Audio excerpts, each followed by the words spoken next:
अस्सलाम वालेकुम फ्रेंड्स, मैं हूं आपकी होस्ट और प्यारी सी दोस्त सदफ़। वेलकम करती हूं आपको सदफ़ के, जहां मैं आज बहुत ही मज़ेदार ज़िंगर बर्गर हम घर पे बना रहे हैं। ये जी मैं इसको टेस्ट करी हूँ, बहुत मज़े का है। ये आपने साउंड सुनी है कितना मज़े का है। अभी हमने जी थाई पीस ले लेने हैं या चेस्ट पीस आप 2 ले लें। इसमें आपने 1 चम्मच नमक और आपने 1/3 कप जो है ना इसमें सिरका डाल के इसको 2 से 3 घंटे के लिए रखना है। मैंने 2 घंटे के लिए रखा था। उसके बाद मैंने पानी निकाल के उसमें 1 टीस्पून मैंने नमक ऐड किया और मैंने इसमें जो धनिया पाउडर है 1 टीस्पून वो ऐड किया है। मैंने इसमें लाल मिर्च 1 टेबलस्पून ऐड की। 1 टीस्पून मैंने इसमें काली मिर्च ऐड की। मैंने इसमें अदरक और लहसुन का पेस्ट जो है ना 1 टीस्पून मतलब या 1 टेबलस्पून कह लें वो ऐड किया।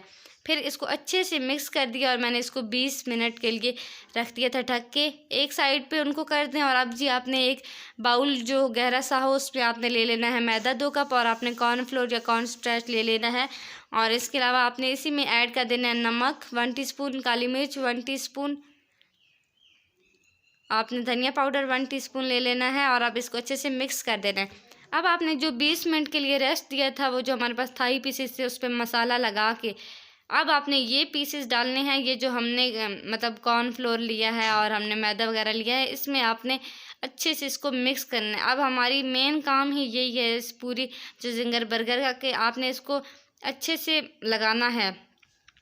जैसे हम लोग आटा गूंथते हैं इस तरह आपने इसके ऊपर ये बार बार पाउडर सा ये जो आटा सा है इसके ऊपर डालना है। इसको हाथ से प्रेस कर करके और जैसे हम आटा गूंथते हैं इस तरह अच्छे से तकरीबन 1 से 2 मिनट तक आपने करना है। इससे क्या होगा कि ये आटा जो है बिल्कुल चिकन के अंदर चला जाएगा और ये क्रिस्पी क्रिस्पी तभी बनेगा। अगर आप थोड़ा बहुत ऊपर लगाएंगे तो वो जैसे ही फ्राई करेंगे तो ऊपर से हट जाएगा। ये आपने जस्ट 1 सेकंड के लिए पानी में डिप करके फिर से आपने 1 मिनट करना है।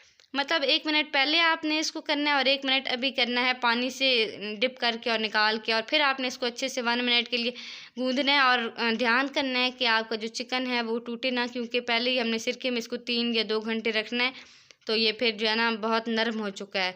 आपने 2 घंटे उसको रखना है सिरका और नमक वाले पानी में। वो पानी गिरा के फिर सारे मसाले लगा के और फिर आपने इसको जो है ना इस मैदे वगैरह में इसको अच्छे से गूंद लेना है एक तरह से। और ये जी अब हमने ऑयल को मीडियम टू हाई पे गरम किया है और फिर हमने मीडियम फ्लेम पे इसको बनाना है, मीडियम टू लो, ताकि चिकन अच्छे से अंदर से पक जाए।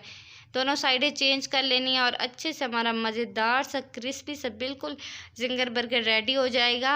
और सारी मेहनत आपकी यही है कि आपने जब गूंदना है तो उसको अच्छे से, ताकि इसमें आटा मिक्स हो जाए। ये जी मैंने सिर्फ 2 बर्गर बनाए थे तो इसीलिए मैंने सिर्फ यहाँ पे 2 थाई के पीसेस लिए हैं। आप चाहें तो इंग्रेडिएंट्स बढ़ा सकते हैं, ज़्यादा आप थाई की पीसेस ले लें और फिर सारी क्वांटिटी को डबल कर दें।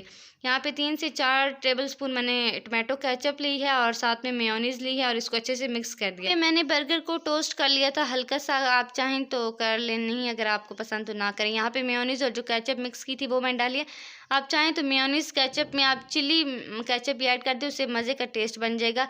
और ये जी मैंने अब बंद गोभी को अच्छे से कट करके इसको डाल दिया है और अब मैंने यहाँ पर अपना पैटी रख दिया है। चिकन पैटी को रखने के बाद फिर से मैंने केचप मेयोनीज़ का मिक्सचर लगाया है।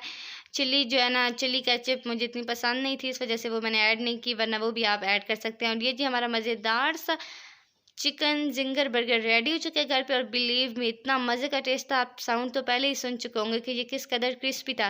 साथ में मैंने थोड़े से फ्राइज़ ऐड कर दिए। और ये जी जनाब मज़ेदार सा आप घर पे बैठ के ट्राई करें, ट्राई ज़रूर कीजिएगा। वीडियो अच्छी लगे तो वीडियो को लाइक शेयर, चैनल को सब्सक्राइब। मिलती हूँ नेक्स्ट वीडियो में, तब तक के लिए अपना बहुत ख्याल रखिएगा। अल्लाह हाफ़िज़ फ्रेंड्स।